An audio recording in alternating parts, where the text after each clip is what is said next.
Study IQ world में आपका स्वागत है। नमस्कार दोस्तों आपके अपने चैनल स्टडी आईक्यू वर्ल्ड में आप सभी का स्वागत है।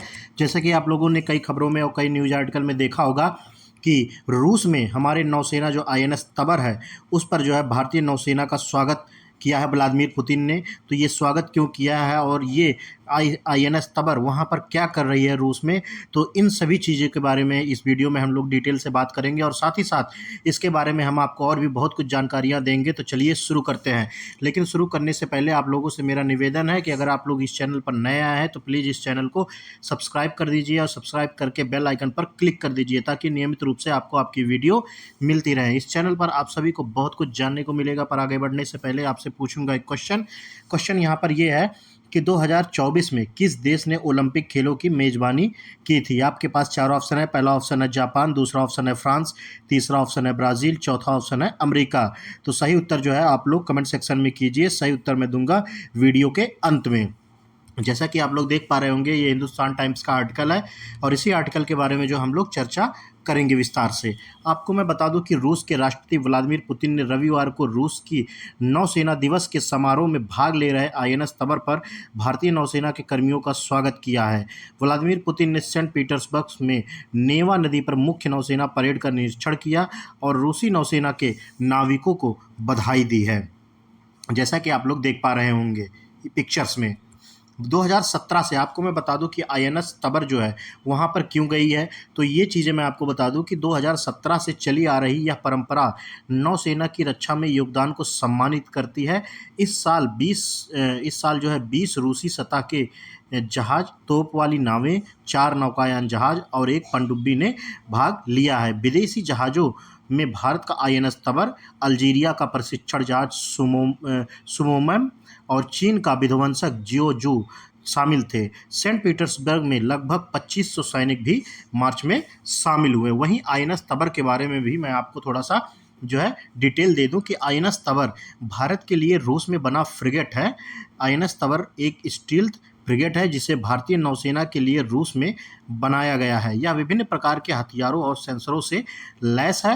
भारतीय नौसेना में शुरुआती स्टील्थ फ्रिगेट्स में से एक आईएनएस तबर पश्चिमी बेड़े का हिस्सा है। यह जहाज पश्चिमी नौसेना कमान के तहत मुंबई में स्थित है। जैसा कि आप लोग देख पा रहे होंगे पिक्चर में कुछ ऐसा आईएनएस तबर दिखता है। आईएनएस तबर जिसका अनुवाद युद्ध कुल्हाड़ी है, भारतीय नौसेना के जो है तलवार श्रेणी के फ्रिगेट का तीसरा है। इस फ्रिगेट को 19 अप्रैल 2004 को रूस के कलिनग्राद में कैप्टन जो बाद में वाइस एडमिरल हुए विश्वजीत दासगुप्ता के साथ कमीशन किया गया था। आईएनएस तबर के वर्तमान कमांडिंग ऑफिसर कैप्टन महेश मंगीपुड़ी हैं। कैप्टन महेश मंगीपुड़ी जी हैं। भारतीय नौसेना ने एक बयान में कहा है कि आईएनएस तबर की यात्रा भारत और रूस के बीच समुद्री सहयोग को मजबूत करती है जो भारत की वसुधैव कुटुंब नीति के अनुरूप है। हाल ही में भारतीय प्रधानमंत्री नरेंद्र मोदी ने रूस का दौरा किया और रूसी राष्ट्रपति पुतिन से मुलाकात की। अमेरिका ने यूक्रेन मुद्दा उठाया। न्यायपूर्ण और अस्थायी शांति की आवश्यकता। अमेरिकी विदेश मंत्री एंटनी ब्लिंकन ने रविवार को अपने भारतीय समकक्ष विदेशी मंत्री एस जयशंकर से मुलाकात की। जैसा कि आप लोग जान रहे होंगे कि अभी क्वाड के लिए जो है एस जयशंकर जो है विदेश मंत्री एस जयशंकर वो क्वाड के लिए गए हैं। वहाँ पर जो है अमेरिकी जो विदेश मंत्री हैं एंटनी ब्लिंकन से भी उनसे मुलाकात हुई है। उन्होंने कहा है कि यूक्रेन में न्यायपूर्ण और अस्थायी शांति की आवश्यकता है।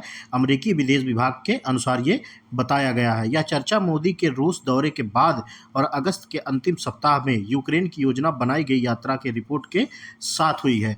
वहीं मैं आपको ये बता दूं कि अभी हाल फिलहाल में जो प्राइम मिनिस्टर नरेंद्र मोदी है वो यूक्रेन जा रहे हैं। और ऐसा क्यों हो रहा है? ऐसा ये इसलिए हो रहा है क्योंकि आपको पता होगा कि अभी हाल फिलहाल में जो है रसिया का जो विजिट हुआ है पीएम मोदी के द्वारा, वहाँ पर कि जो है व्लादिमीर पुतिन के साथ जो आप जैसे कि आप देख सकते हैं कितनी जो है मेल मिलाप और भारत और रसिया के जो संबंधों को है वो कितना यहाँ पर निखर के आ रहा है। तो ये सब चीज़ें जो पश्चिमी कंट्रीज़ हैं वो इन लोग को जो है ये कहीं ना कहीं थोड़ा सा ये भारत के प्रति नाराज़गी जाहिर किए हैं और ये भारत पे दबाव डाल रहे हैं कि अगर आप रसिया का इतना सपोर्ट कर रहे हैं तो यूक्रेन का भी कुछ सपोर्ट कीजिए। अभी तो ये चीज़ें डॉक्यूमेंट्स में या आर्टिकल में आती हैं, लेकिन इस पर किसी भी प्रकार का ऑफिशियल रिपोर्ट नहीं आता है।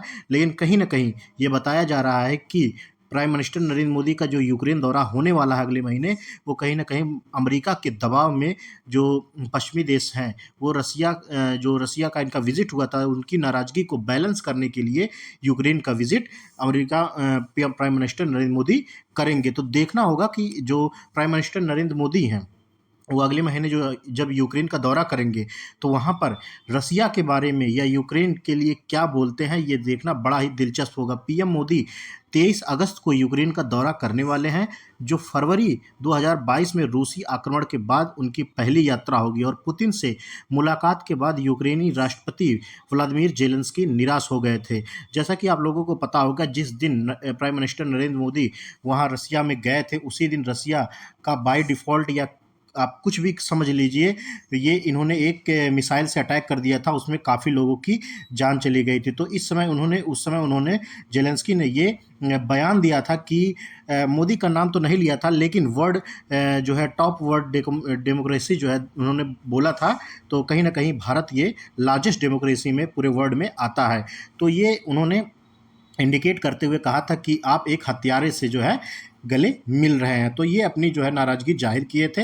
अब ये देखना होगा कि वहाँ पर जाके नरेंद्र मोदी व्लादिमीर ज़ेलेंस्की से क्या कहते हैं, क्या रूस और यूक्रेन के बीच किसी युद्ध शांति समझौता की बात हो सकती है या फिर कुछ और निकल के आएगा। ये तो 23 अगस्त के बाद ही पता चलेगा, जब नरेंद्र मोदी जो है यूक्रेन की यात्रा करेंगे। तो आप लोगों का इस पर क्या विचार है, और देखना होगा कि अगले जो 23 अगस्त आ रहा है, इनकी पूरी वर्ल्ड मीडिया की जो है नज़रें इस पे बनी रहेंगी कि prime minister Narendra Modi Ukraine में जाकर क्या बोलते हैं। तो आप लोगों का क्या जो है राय है इस पर, और अपनी राय जो है अपने हमारे कमेंट सेक्शन में कीजिए। और आप लोग क्या सोचते हैं कि प्राइम मिनिस्टर नरेंद्र मोदी को यूक्रेन जाना चाहिए कि नहीं जाना चाहिए, और जाना भी चाहिए तो उसके रूस के लिए क्या बोलें क्या ना बोलें, ये तो वही डिसाइड करेंगे। लेकिन आप लोगों का व्यक्तिगत राय क्या है, ये कमेंट सेक्शन में आप लोग ज़रूर कीजिए। तो इसी नोट के साथ हम लोग चलते हैं अपने क्वेश्चन की तरफ। हमारा क्वेश्चन ये था कि 2024 में किस देश ने ओलंपिक खेलों की मेज़बानी की थी। तो इसका राइट आंसर है ऑप्शन नंबर 2, फ्रांस। इस समय फ्रांस के पेरिस में जो है 2024 का जो है ओलंपिक खेल चल रहा है, जिसमें मैंने आपको पिछली वीडियो मैंने बनाया है, जहाँ पर जो है भारत के लिए वहाँ पर ब्रॉन्ज मेडल लेके आई हैं मन्नू भाकर जी ने। ये जो है पहला मेडल भारत के लिए जीता है। तो ये चीज़ें फ्रांस में चल रही, फ्रांस के पेरिस में। तो इसका राइट आंसर हो जाएगा ऑप्शन नंबर 2, फ्रांस। तो इसी नोट के साथ इस वीडियो का अंत करते हैं, और आप सभी से मेरा निवेदन है कि मेरे स्टडी IQ वर्ल्ड चैनल को सब्सक्राइब करें, लाइक करें और अपने दोस्तों के साथ शेयर कीजिए। तब तक के लिए आप सभी को मेरा नमस्कार। जय हिंद, जय भारत।